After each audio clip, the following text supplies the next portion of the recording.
The drop-o-meter, 0 to 10 on the drop-o-meter. Are we dropping Trevor Lawrence? Yes. You can. Sorry, I shouldn't have asked it like that. What's his drop-o-meter What's number? the number? It's 6. If you're not starting him this week with all the teams on a bye and you're looking to move on from him for Fields or even Dalton, I think that's the smart move to make. Agreed. He has the Raiders and the Chiefs next up. Those are favorable situations. They are, but he's been playing poorly. Yeah. Some really bonehead reads that makes you want to not trust him.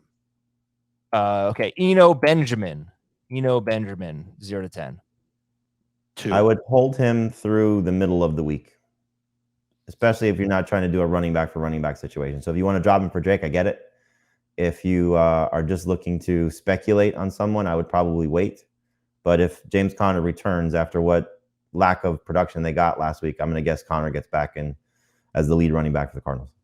Maybe even Darrell Williams passes Benjamin too. Drake London. 10. Bye. Eric Carr. 10. Yes. I don't know.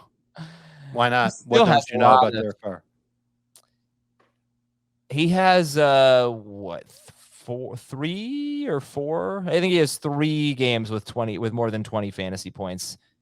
That's not great. I don't know. I guess I would still like to see him with his weapons. I'm not sure when that's going to happen, but all right, fine. Because what am I dropping Derek Carr for Andy Dalton? Yeah. I mean, you probably should this week if you want to win. Yeah, exactly. And then after this week, he's got the Colts. He's got the Broncos. He's got the Seahawks. I played Carr over Fields in the game where I lost, in the league where I lost. I'm not waiting for Derek Carr to turn things around. I'm just dropping him, and I'll play Fields. I gotta tell you, I guess there's one thing about Carr that I overlooked. They are a running team, and his pass attempts have been way down. Now, this last week, his pass attempts were down because he didn't play in the fourth quarter, basically. But before that, they are Josh Jacobs' team, and they are not throwing. So I guess it's a pretty good reason to drop him. Deontay Johnson, 0 to 10. It's like an 8 in a non-PPR and a 5 in a PPR. Fair. Chase Claypool, George Pickens. You'll know what to do with Claypool following the trade deadline. So if he's not dealt, then you drop him. Pickens is very similar to Deontay. I'd like to hold Pickens, so I'll give him a drop of 4. Claypool is probably a notch higher than Deontay. Like a 9 in non-PPR and a 6 in full PPR after the trade deadline, if he's still in Pittsburgh. Damian Harris, 91% rostered. Damian Harris. I want to say like a 1 because you never know when they might need him again. I think you have to view him as the handcuff to Ramondre Stevenson. I'm not saying that he's a start running back, but I feel like there's a chance that he could still have value down the line. I would say he's an 8 in PPR to drop and a 5 in non-PPR, especially depending on what you need this week, because you probably aren't starting him against the Colts unless we get a Ramondre Stevenson injury, and then they have a bye next week, so 2 weeks of not using him. And based on what he's done so far since coming back from the ankle sprain, no reason to hold him. Well, but he had 11 carries and 2 catches last week, Damian Harris, and just thinking about that conversation where I'm praying that Caleb Huntley is available on the waiver wire, I think this is a guy that you could start this week if you're going to get more than 10. Oh, I mean, if you're talking about that scenario, sure. But, if we're I got a question from a buddy of dropping Deontay Johnson or Cortland Sutton. I would drop Damian Harris before I drop those guys. Okay. How about Alec Pierce and Paris Campbell? 10s. More so in non-PPR than full PPR. Matthew Stafford. 10. Oh, yeah. Goodbye. Errol Henderson. I'll wait to see what happens today. If Akers isn't traded, then he's probably in 8. Yep. Okay. Daniel Jones. You can run him right off your team. 1,000. And he has 90% rostered. Michael Gallup going into his bye.